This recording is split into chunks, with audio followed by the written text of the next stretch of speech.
Hallo und herzlich willkommen bei der Atiti GmbH. Heute stelle ich euch unsere Kasambi-Serie vor. Mit unseren Geräten und der kostenlosen Kasambi-App könnt ihr euer Licht über Bluetooth steuern.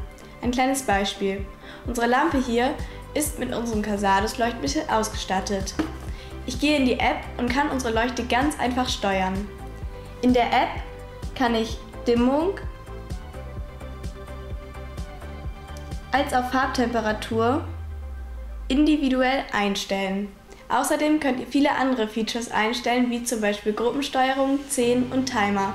Aber all dies erkläre ich euch in weiteren Videos.